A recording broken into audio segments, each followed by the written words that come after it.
Okay, good morning everybody. It's an absolute honor to be back here. It's a pleasure, it's a homecoming of sorts, and it still feels a little weird to be called the chief guest at a place where which I've been calling home for 4 years in the past. Nevertheless, lots has changed since then. I was a proud Presidian back then. I am still very proud of this institution and to see how things have changed and evolved and improved in the years since. There are a couple of familiar landmarks from my days as a student here, and many more new things have come up which I got a glimpse of during my walkthrough just before this program started. It's inspiring to see the growth that has happened at this institution, led ably by the administrative team, the staff, the faculty, and most importantly, the students who take things forward and attract the best talent further ahead. So dignitaries, respected faculty members, students, today we not only celebrate the Independence Day for India, it's not only about the freedom that the country has achieved, it's also an opportunity for us to reflect on the responsibilities that come with that freedom. So when we say freedom, it's not only about the political freedom of a country, it's also the creative freedom, the intellectual freedom, the freedom to pursue what you want to achieve. And over the decades since 1947, India has gradually moved up the value chain. We started as consumers, and then through execution excellence, we became generators of value. And now we are leaders on the world stage through our innovation. A lot of these themes again touch upon some of the points that Sir made in his introduction, as well as many of the placards and banners that I see around the campus. Now, when we look back at our rich heritage and where India was, where we have come since then, yes, there's a lot to be proud of. Today, my focus is more on looking forward, and as the generation that is going to take India into the decades ahead, I just wanted to share my experiences and some learnings and some thoughts that I wish somebody had told me when I was your age, sitting there. So today, India is at an inflection point in terms of how it grows. There is a lot of buzz and enthusiasm about self-sufficiency, Atmanirbharta, doing what we need to do to claim our position on the world stage and so on. So when we talk about innovation and leadership and so on, the conversation naturally turns to entrepreneurship. The Indian startup ecosystem today is booming like it never was before. The government policies have enabled that. The structure available through educational institutions, research institutions, and startup incubators have enabled students to drive the next wave of innovation in this country. At Boeing, I have been fortunate to be part of the BUILD program, which essentially engages with universities and student-led startups. So through that program, I have had the privilege to observe and mentor some of these student-driven startups, which are making waves, whether you look at it as the next generation engines or launch rockets, whether you look at it as converting banana fibers to fabric, you look at it as cochlear implants without the non-invasive cochlear implants, you name it, and students are driving amazing change across the different fields. Core engineering, IT, materials, sustainability, you name it, students are there. It's no longer the domain of the existing corporates, the established corporates. The new startups started by students while they are still in college is making the difference. And India recognizes this and is partnering with these companies to take the country forward. That said, entrepreneurship and research may not be everyone's cup of tea. I totally recognize that. Nevertheless, there are a certain set of guiding principles that I believe would enable any of us to achieve growth and leadership and innovation in our future, whether on our personal front, whether on the professional front. So, coming to those principles. The first one is belief. Belief in oneself, belief in one's abilities. Today is a wonderful opportunity to consider that India got where we are because our forefathers had the belief that we can unshackle ourselves from the colonialism that enveloped us and march forward on our own power. And within just a few decades, India has grown to become one of the largest and fastest growing economies in the world. And that is because of every citizen of this country who's done their bit. Confidence is contagious. So when you have the belief in yourself that you are good, you are capable and you can do something, the people around you start believing in you too. So start with that self-belief and just watch where it takes you. A great example of this is Dr. APJ Abdul Kalam, who needs no introduction. Back in 1969, he was tasked with leading India's first satellite launch mission, an unheard of target back then. Dr. Kalam put together a top-notch team. He pulled together the resources required and led the team ably. Of course, the team faced lots of obstacles and challenges, but Dr. Kalam's unwavering faith in his team and in India's potential led the team to tremendous success. Less than a decade later, in 1980, India became just the 6th country in the world to successfully put a satellite in orbit. Dr. Kalam's journey from a tiny village somewhere in Tamil Nadu to being a figurehead of science and later politics of this country stands testament to his self-belief and how it can take people forward. He often said, if you want to shine like the sun, first burn like the sun. I think that thought can light our way forward. The second principle is resilience. Now, the road to success is neither straight nor smooth. There will be setbacks, life throws unexpected curveballs, you will encounter challenges, failures, obstacles, but how you handle them is what defines you. Failure is not a blocker. You would have all heard the cliche, it's a stepping stone to success. The point is, how do you turn failure into an opportunity for your further growth? And nothing exemplifies this more than our first war of independence in 1857, and it took us 9 decades after that to finally get there. Several generations came and went, but the resilience in the communities, in the men and women, never wavered. India finally got the independence in 1947, and we have continued marching forward ever since. So linking that back to what we might face in our day-to-day challenges, persevere. Never give up. There is always a way forward. It may not be straightforward, it may not be obvious, but keep looking to grow.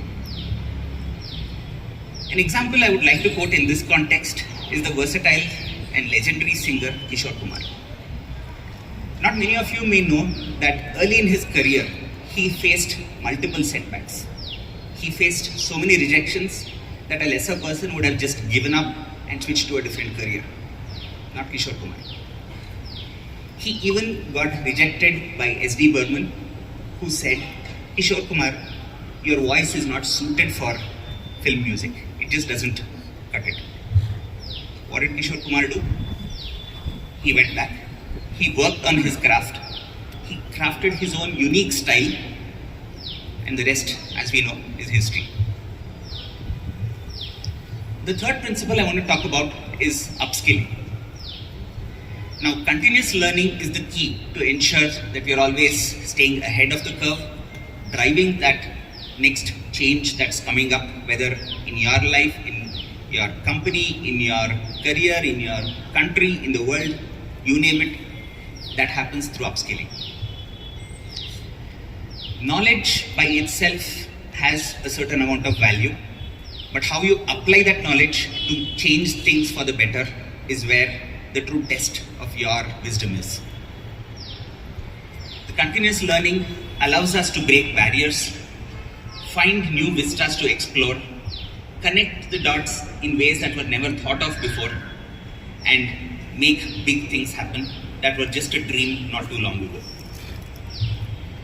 Dr. Devi Shetty, one of India's most recognizable cardiac surgeons, is a fantastic example of continuous learning. We all know, and he himself knew, that he's a great surgeon very early in his career. That said, he was not content with that. He looked at the rest of the ecosystem around him and observed that quality healthcare is scarce in this country, especially to the underprivileged. He took it upon himself to change that. As a qualified and a top-notch surgeon, he went beyond his comfort zone to learn about the administration. How do I set up these hospitals? How do I make it financially viable to run in the long term? How do I get it to reach the underprivileged sections of society across the country? And this perseverance and upskilling for him ended up with the Narayana Health series of hospitals, which provides affordable cardiac care and surgeries to the underprivileged. He did not stop there. He continued to advocate for identifying more low-cost or reachable healthcare solutions for the people of his country. In Dr. Shetty's words, to be successful, you need to do what no one else is doing, and that requires constant learning and adapting. All of these principles so far are things that you can do by yourself. But there's a critical piece, which is connections with people. That brings me to the fourth principle, which is nurturing relationships. India's road to independence was not forged by one individual or a handful of them. It was through the concerted efforts of a huge number of thinkers, academics, and revolutionaries and activists who worked tirelessly year after year, decade after decade, to get us that much cherished prize. Similarly, in your career, you will always have opportunities and reasons to collaborate with others, because that is the only way you're going to achieve something truly magnificent. Never underestimate the power of the network. Teamwork teaches us to appreciate the values of diverse perspectives. We all have what we think is the best way to go about certain things. There's always a different opinion, and each opinion matters. There are aspects to every situation that no individual can consider and think of and solve for. So the power of a team is something you really need to imbibe in yourself, drive that as part of your everyday. Nelson Mandela, again, a name that needs no introduction, and he was one of the legendary leaders of his country and in the world in the late 90s. He was imprisoned for 27 years. 27 years he spent building relationships with other prisoners and even the people who put him in prison in the first place. The culmination of all of this was when he was the president of the country.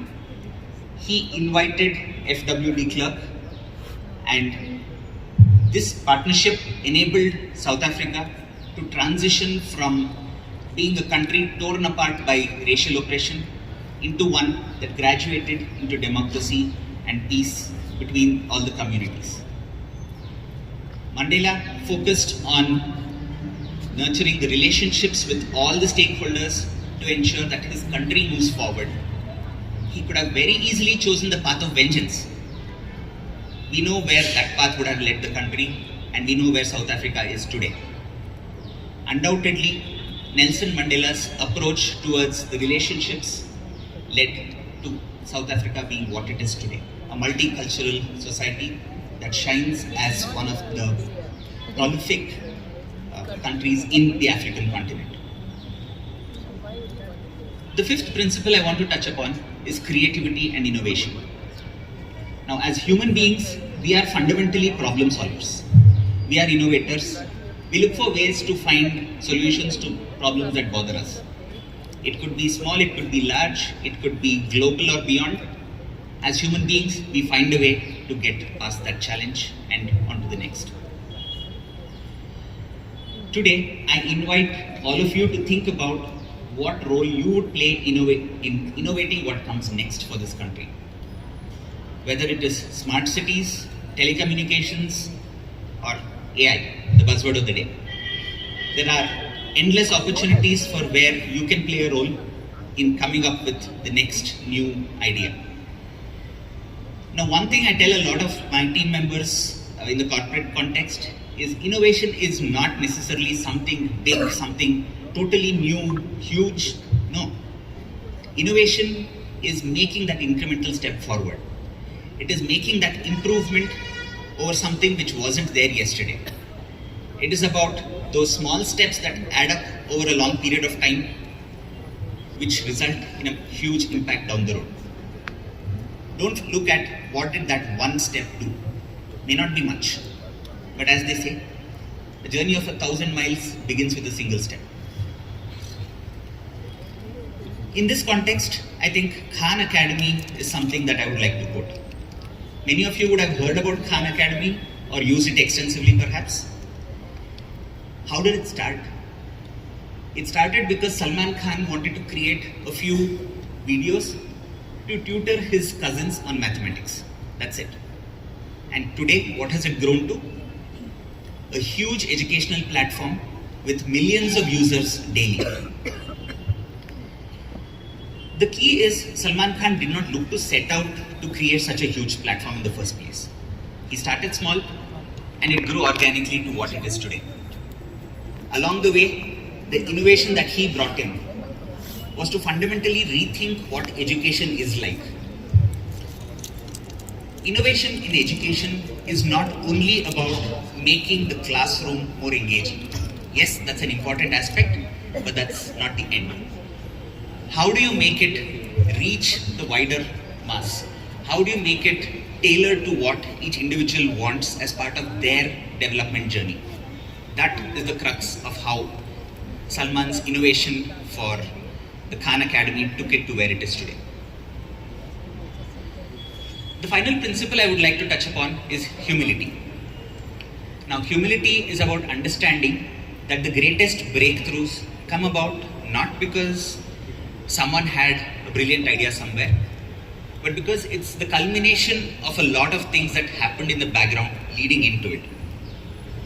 Taking the perspective of others, observing what happened, what didn't work, what worked, experimenting, failing, trying again. And after all of this, the glory may be attributed to one person or a few, but the effort that made it happen was by a large team that worked together. Often the unsung heroes, many of them may never see the credit in their lifetime, but the people who are named as the faces of these successes, as long as they are aware of it and they acknowledge it, I think that's a great start. Dr. M.S. Swaminathan, the architect of the Green Revolution. Do we know any other name associated with the Green Revolution? Not one. But he is the first person to admit and acknowledge that, in his words, he was just a small cog in the wheel of progress. The real heroes are the farmers who adopted the scientific breakthroughs and technologies that Dr. Swaminathan and his team came up with. He never failed to acknowledge the value provided by his wider team in the results that India accomplished through the Green Revolution.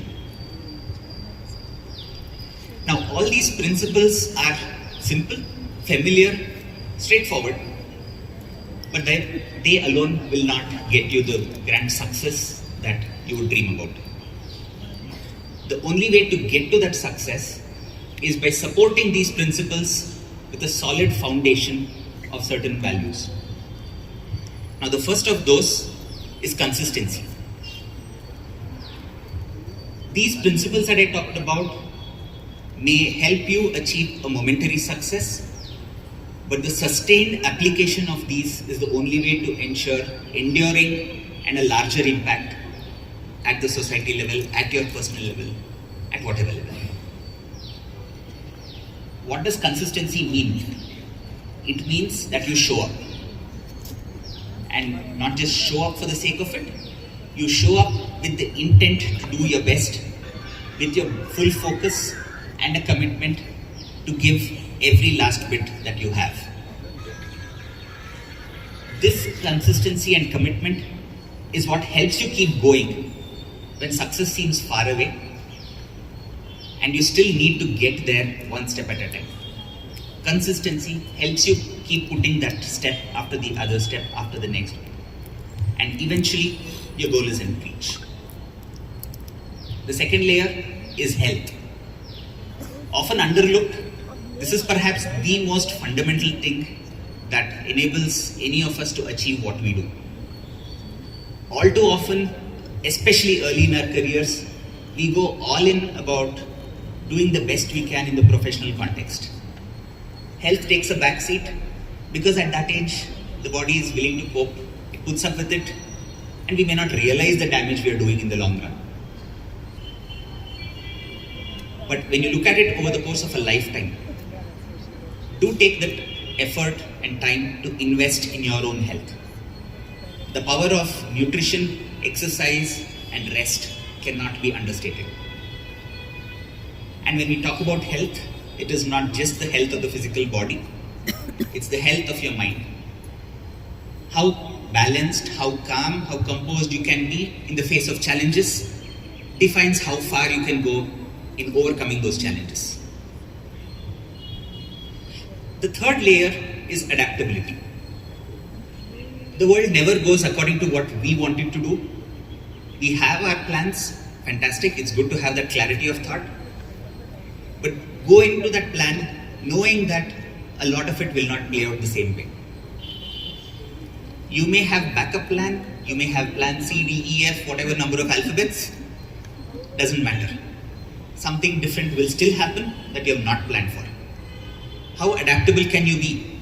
How will you handle that new challenge that came up that you never anticipated? How flexible can you be in your approach? How willing are you to step back from what you thought you ought to be achieving at this point versus what is reality? How willing are you to take a step to the side before you can take a step forward? That is adaptability. Adaptability gives you that flexible mindset that enables you to bounce back faster and stronger from anything that you might have perceived as a failure previously. And the final layer is integrity. This is something that is often underlooked because in today's world, we celebrate the individual success so much that how that success happened sometimes is lost by the wayside. Understand that every action you take at every stage in your career, and be that whatever career path you may choose, irrespective of that, the actions you take, the role you play, will have a profound impact on someone's life in some aspect or the other. It may be direct, it may be indirect, but your work impacts lives. With that responsibility, there is also the automatic consequence that sometimes you are faced with a choice. Do I do the right thing or do I do the easy thing? Sometimes you're lucky and they coincide, but more often than not, that's a tough choice to make. And the choice you make at those moments defines who you are. The actions build your character. Character over a time becomes your reputation and eventually your legacy. Focus on integrity, and with that, focus on the rest of the pillars and layers that will take you places. So to summarize, the principles, I would call it brunch. Belief, resilience, upskilling, nurturing relationships, creativity, and humility. Couple that brunch with chai, your 4 layers that power it all: consistency, health, adaptability, and integrity. I invite you to take back brunch and chai with you every day and see how you can adapt it into your day-to-day life, whether in the personal front or the professional front. As the generation that is going to lead India into its 100th year of independence in the not too distant future, there is a lot of responsibility on your shoulders. Know that you have a lot of support and guidance available all around you here. Institutions of learning like this, your families, your social networks, your corporate settings, your friends, your relatives, all of them are your network. Leverage what they have, take the best from there, adapt it into your day and move forward. As you do this for India, remember that you have a wonderful opportunity to craft what some previous generations never got the chance to do, because you have these support structures. You have the ability to create more of these structures to formalize the way India progresses. A lot of times the progress has been relatively ad hoc, relatively unstructured, and yet we have gotten to where we are within those constraints. Moving forward, you have all the facilities to drive India to become a true shining example of what the youth can do for a country.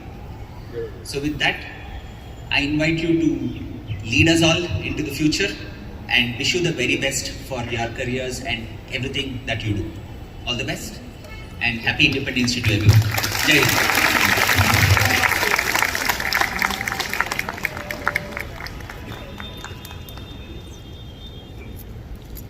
When we thought of inviting Aravind Shankar, we did hear that he's a wonderful speaker, but this was a revelation of sorts. Fantastic. What a speech. Our Chancellor, Professor Jawahar, is fond of acronyms, and I'm sure brunch and chai were two fantastic acronyms.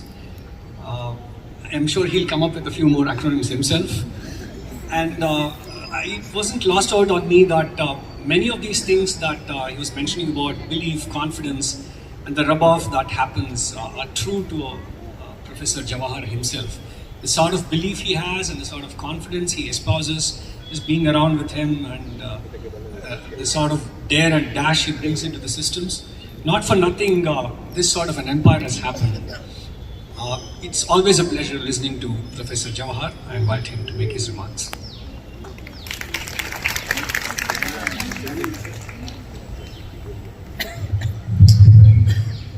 Good morning.